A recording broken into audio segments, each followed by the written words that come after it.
Nah, sekarang kita masuk ke kingdom yang keempat, yaitu kingdom plantae atau kerajaan tumbuhan.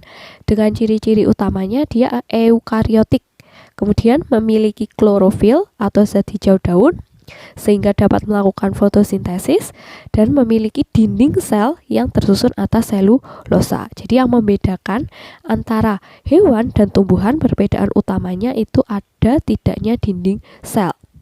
Hewan tidak memiliki dinding sel, sedangkan tumbuhan memiliki dinding sel.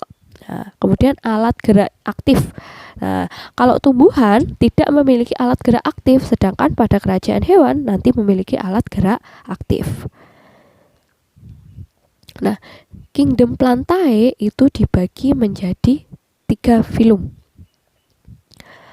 Jadi ada lumut atau bryophyta, kemudian pteridophyta, tumbuhan paku, dan spermatophyta, tumbuhan berbiji. Jadi berdasarkan ada tidaknya pembuluh angkut dibagi jadi 2 kelompok.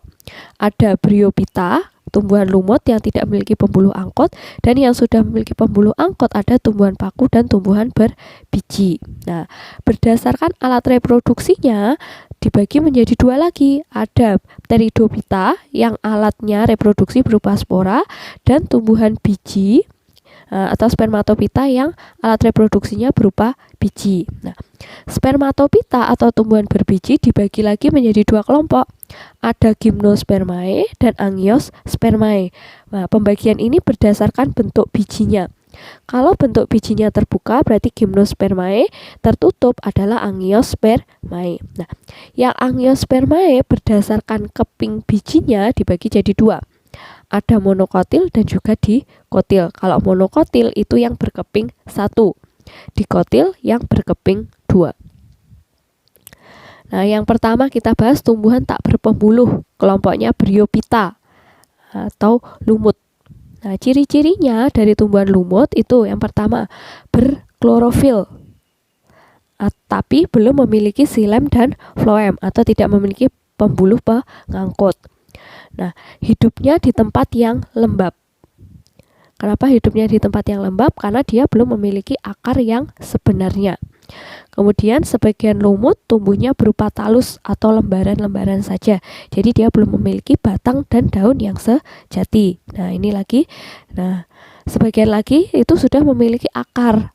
Nah, tapi akarnya karena belum sempurna atau akar yang tidak sebenarnya, maka namanya ada rhizoid. Nah, memiliki batang dan juga daun, tapi beberapa juga belum memiliki batang dan daun. Jadi lumut itu adalah peralihan antara tumbuhan talophyta dan juga cormophyta. Jadi tumbuhan tak berpembuluh dengan tumbuhan berpembuluh. Nah, autotrof. Autotrof artinya dia dapat membuat makanannya sendiri karena tadi memiliki klorofil. Nah, reproduksinya bisa secara seksual maupun aseksual. Ini ada beberapa contoh tanaman lumut. Nah, pertama ada lumut daun, lumut hati, dan juga lumut tanduk. Nah, ini bagian-bagian dari lumut. Jadi kalau kalian sering mengamati tumbuhan lumut, nah tumbuhan lumut itu ada 2 fase dalam hidupnya. Ada fase gametofit dan ada juga fase sporofit. Yang sering kita amati adalah fase gametofit. Jadi hanya berupa bagiannya ada rhizoid yang menempel, biasanya menempel pada batu bata yang lembab, kemudian dia punya batang, punya daun.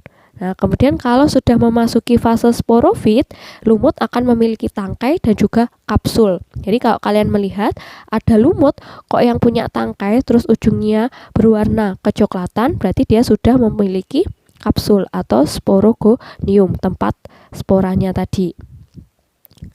Nah, jadi ini bagian-bagian dari lumut, punya akar rhizoid yang disebut rhizoid, batang, daun, tangkai, dan juga kapsul. Nah, sekarang tumbuhan berpembuluh. Tadi ada 2 kelompok, pteridophyta dan juga spermatophyta. Pertama kita bahas yang pteridophyta atau tumbuhan paku. Ciri-cirinya dia sudah memiliki akar batang daun yang tampak jelas. Nah, batangnya itu ada beberapa yang sudah berbentuk batang. Tuh. Ada juga yang belum memiliki batang sebenarnya. Berkembang biak secara generatif dengan menghasilkan spora. Kemudian Yang menjadi ciri khas pada tumbuhan paku yaitu ini, ujung daunnya menggulung. Jadi ujung-ujung daun pada paku muda, jadi daunnya paku muda, daun paku yang muda itu akan menggulung dulu, kemudian akan melebar seperti daun yang sudah dewasa. Kemudian karena kelompoknya tumbuhan berarti dia memiliki klorofil. Kalau memiliki klorofil berarti dia organisme yang autotrof. Nah, ini adalah bagian-bagian dari tanaman paku. Nah, yang nomor 1 ini adalah daunnya.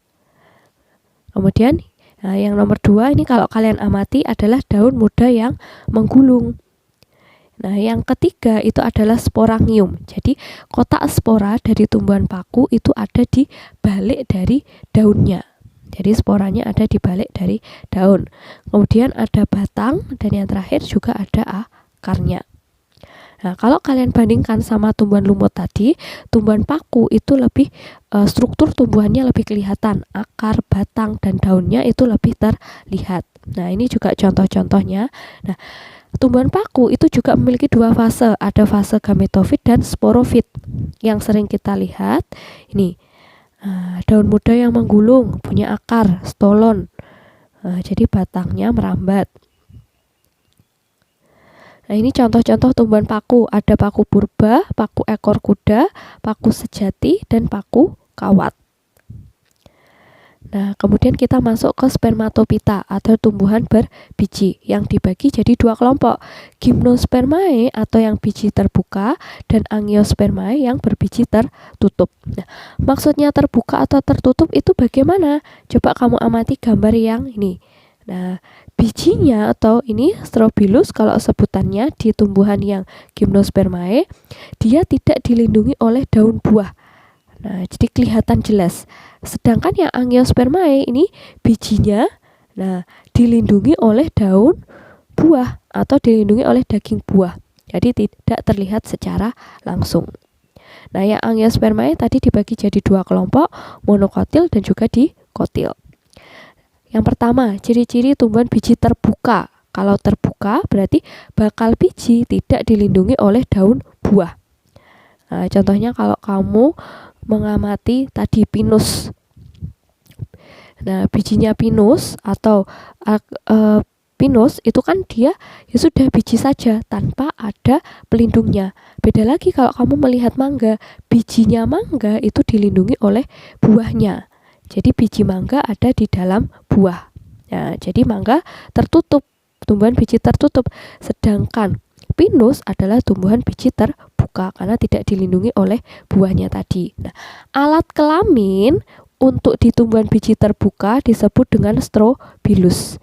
Jadi biji yang kita lihat atau yang biasa kita lihat yang warnanya coklat di tumbuhan pinus itu namanya adalah strobilus. Nah, untuk pembuahan pada tumbuhan biji terbuka itu secara tunggal. Nah, akarnya ada akar serabut dan ada akar tunggang. Daunnya dari tumbuhan biji terbuka itu daunnya seperti jarum, kecil tetapi tebal, tipis dan juga lebar. Nah, ini adalah contoh-contoh dari tanaman biji terbuka atau Gymnospermae. Ada pakis haji. Nah, kalau kamu di rumah kamu memiliki tanaman pakis haji, kalau kamu lihat bijinya itu tanpa dilindungi oleh daging buah. Kemudian yang sering lagi kita lihat melinjo.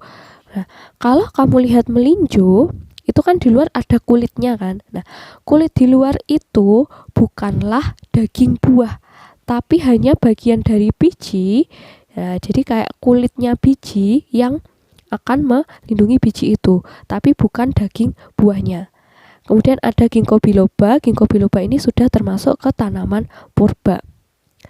Kemudian ada pinus. Nah, yang tadi saya bilang, ini kalau kamu lihat pinus tanpa dilindungi oleh daging buah. Ini contoh-contoh tumbuhan berbiji terbuka. Kemudian ciri-ciri tumbuhan berbiji tertutup atau Angiospermae. Nah, bakal bijinya itu tersimpan di dalam buah. Nah, jadi biji ada di dalam daging buah. Kayak kalau kamu makan mangga, kalau kamu makan rambutan, bijinya ada di dalam kan. Nah, akarnya juga ada akar tunggang maupun akar serabut. Kemudian alat perkembangbiakannya tadi kan kalau di tumbuhan biji terbuka namanya strobilus. Nah, kalau di sini perkembangbiakannya pakai bunga. Nah, terjadi pembuahan secara ganda. Tadi di tumbuhan yang biji tertutup atau Angiospermae itu dibagi jadi ada 2. Di tumbuhan Angiospermae dibagi jadi 2 kelompok. Ada tumbuhan monokotil dan ada dikotil. Apa perbedaan dari monokotil dan dikotil? Dari segi akarnya, kalau tumbuhan dikotil itu akarnya tunggang. Kalau monokotil akarnya serabut. Nah, batang dan akar. Kalau dikotil, batangnya itu berkambium dan besar.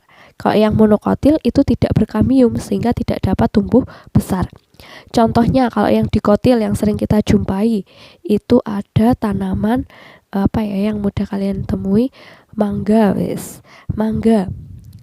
lagi ya. Mangga sama kalau yang monokotil itu jagung. Nah, kalau kamu lihat pohon mangga, dia kan tumbuhannya besar. Batangnya memiliki kambium, sedangkan jagung batangnya tetap kecil saja kan, bisa membesar tapi tidak bisa sebesar dari pohon mangga. Atau lagi mungkin jambu biji. Jambu air. Nah, jambu air itu juga tumbuhan dikotil. Kemudian daunnya, untuk yang dikotil memiliki tulang daun yang menyirip atau menjari, sedangkan monokotil itu tulang daunnya sejajar dan melengkung. Kemudian untuk bunganya dikotil itu jumlahnya ada 4, 5, dan kelipatannya. Kalau monokotil itu bagian bunganya 3 dan kelipatannya. Kalau biji dari tumbuhan dikotil itu saat berkecambah ada 2 daun lembaga. Nah, sedangkan monokotil saat berkecambah itu tetap utuh, tidak membelah. Jadi gampangannya kalau yang dikotil bijinya itu bisa terbelah jadi 2. Kalau yang monokotil itu bijinya tetap utuh 1. Nah, contohnya biji jagung tadi tidak akan bisa kalian belah. Beda lagi kalau kamu menanamnya kacang kedelai atau kacang hijau. Nah, kacang hijau itu kalau kamu pecah ataupun kamu kecambahkan, nah dia akan terbagi jadi 2 bagian. Nah, maka termasuk dikotil karena bijinya dapat dibelah jadi 2. Kalau jagung kan tidak bisa kamu belah, maka termasuk tumbuhan monokotil. Kemudian ujung akar lembaganya, kalau dikotil tidak memiliki sarung pelindung. Nah, kalau monokotil memiliki sarung pelindung yang disebut dengan coleorhiza. Nah, ujung pucuknya tidak memiliki sarung pelindung untuk yang dikotil. Kalau yang monokotil itu memiliki ujung pelindung yang namanya adalah coleoptil. Jadi inti dari tumbuhan monokotil dan dikotil perbedaannya ada pada bentuk bijinya. Kalau dikotil bijinya dapat dipecah jadi 2, yang monokotil tidak bisa. Ini adalah contoh-contoh tanaman monokotil. Dan ini contoh-contoh tanaman yang dikotil, tomat, terong, petai, jambu air, dan juga jambu